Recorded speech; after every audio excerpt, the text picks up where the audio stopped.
There is no way that this just happened, as when everybody counted the Toronto Blue Jays out, Bichette hits an absolute blast to tie the game, and then right after, in dramatic fashion, Berger walks it off in a crazy, massive come-from-behind win that not only is electric, but it was a statement to the MLB. Things are getting crazy, folks. The Jays have reinforcements coming. They take a huge Game 1 against the Arizona Diamondbacks in the beginning of this series, in the beginning of the homestand, and what's going to be a crucial few games. We're going to break down exactly what happened, as well as break down some brand new injury updates, because in case you missed it, folks, the Jays had a ton of injuries in this game, including 2 center fielders that went out. There's a ton to go over today, but before we get into it all, if you're a part of the percentage, you aren't subscribed to the channel, this is the place to be for daily Jays content. Your guys' support has been absolutely unbelievable, so make sure to hit that subscribe button. Thank you guys again for your continued support. Ladies and gentlemen, this is absolutely absurd. I did not expect to make another video today, but I had to. The third video of the day, because Addison Berger is a beast. Bichette is a beast. You guys are beasts for watching, so thank you for continued support.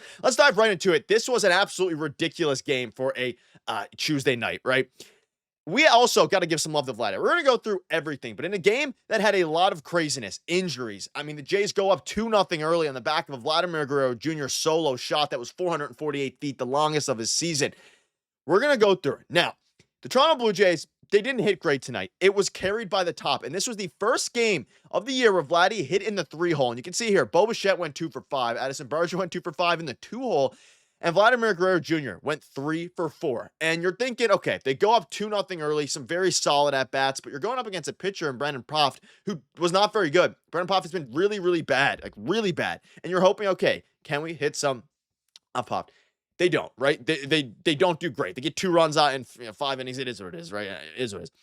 You go on, and then, of course, we'll dive into the pitching in a minute. Chris Bassitt was okay. Ultimately, the Jays were down 4-2 heading into the 9th inning. We'll backtrack a little bit here. But first out, it is what it is. David Schneider doesn't swing the bat, doesn't take it off his shoulders against Shelby Miller, 34-year-old closer having a resurgence here. And then guess who comes up? Bichette down 4-3 with 1 out. And the conversation is, whoa, Vladdy's in the 3-hole. You need to give Vladdy an at-bat this inning because he was scored all 3. He was all 3 RBIs were Vladdy's at that point when it was 4-3. Bichette hits just a bomb. And it doesn't matter then because Vladdy's going to get up no matter what. You tie the game in electric fashion. Bichette, in case you missed it, here it is again, absolutely crushed, right? Okay, and now you're thinking, Addison Berger is up. First pitch, he tries to hit it out of the park. Bad swing. And then guess what happens, folks? Dramatic fashion. And the team's built different, right? This team feels different. You have guys, the comebacks. You have comeback wins every other game. The best come-from-behind team in the MLB are one of them. It is insane. And are they going to keep Vladdy in the 3-hole? Probably after tonight. But these are the games that make the Toronto Blue Jays feel like a different team. Games where you were about to lose your 4th game in a row, slide down a little bit, the vibes were low, and you come out and you find a way to win the game. That is what great teams do. Not good teams. That is what great teams do. You pick up your starting pitcher. Chris Bassitt went 6 innings and gave up 3 runs. Was it the best outing for Bassitt? No, it wasn't the best, but it was a solid outing. And when you give up 3 runs, you should be putting yourself in a position to win the ball game. And that's exactly what he did. I mean, at that point, they were up 2-0, gave up 3 runs, 3-2, and then another run given up late in the game, the 7th or 8th inning. You're thinking, okay, I had full faith. Like, the Jays were down, even when they were down 4-2, up until, the Bichette at bat, like, full faith in this team because we've seen them come from behind before, and it's something that continues to happen with this squad. And ladies and gentlemen, did it ever happen? And also, shout out to Jeff Hoffman for getting the win. But Brendan Little, has been struggling a little bit, and he gave up a run in this outing. They had to put Braden Fisher in. He kind of did his job. I mean, he gave up a run, which is unfortunate, but it was Brendan Little's, inning there. Is he overworked a little bit? What's going on there? It's a little bit concerning, especially with the lack of bullpen options that they have, but we have some reinforcements coming. And then shout out to Mason Flaherty and Jeff Hoffman. They put up 2 zeros in the 8th and 9th inning, and that is what is needed. Jeff Hoffman let the first runner on, got an out, picked off the runner, and then, of course, got another out there. And then again, the Jays just continue to fight and claw back. You get 7 hits from your top 3. And we've been talking about it on the channel a lot. Bo and Vladdy have not been good in June whatsoever. This team has been on a hot streak, again, prior to the Philly series, without being getting anything from their top couple guys. Like, Bo and Vladdy have been very mediocre for their levels. The second they start getting hot, this team is going to go on an absolute tear, let alone the fact that this team has a ton of reinforcements. Nick Sandlin, Jimmy Garcia, Anthony Santander, Dalton Varsho, 4 extremely good major leaguers. And as bad as Santander has been, he has a track record where if this team starts to get hot like they did tonight and you fight like this, You add Santander and Varsho to the mix, you are going to be one of the deeper teams in the AL East and one of the deeper teams in the MLB if those guys can contribute like they have in the past. And again, this was a game where you had Miles Straw, you had Jonathan Clase both leave the game. Miles Straw, who entered the game after the Clase, was hit on the knee, crashing into the center field wall. He almost made a great catch.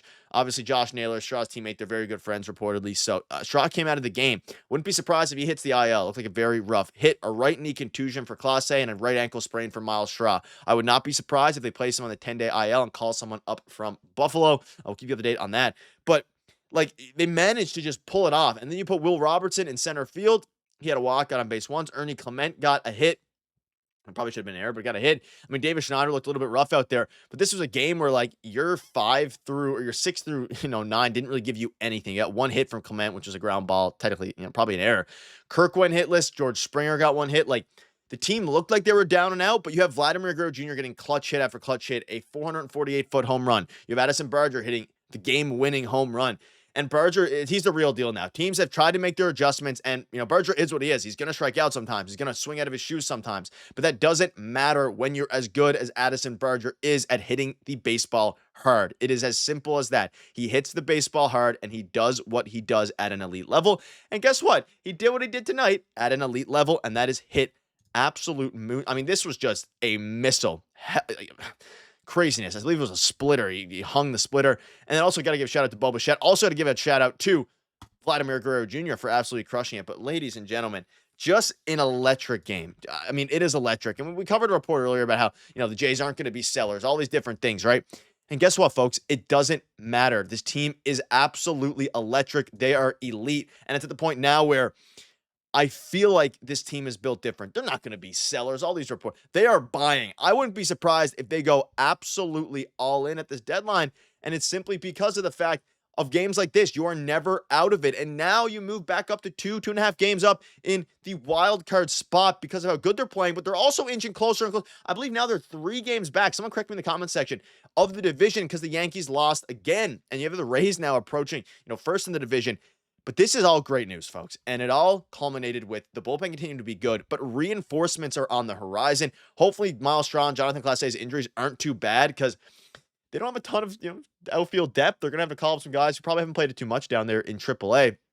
But regardless, folks, we're going to keep you up to date with everything Toronto Blue Jays related, and I am over the moon.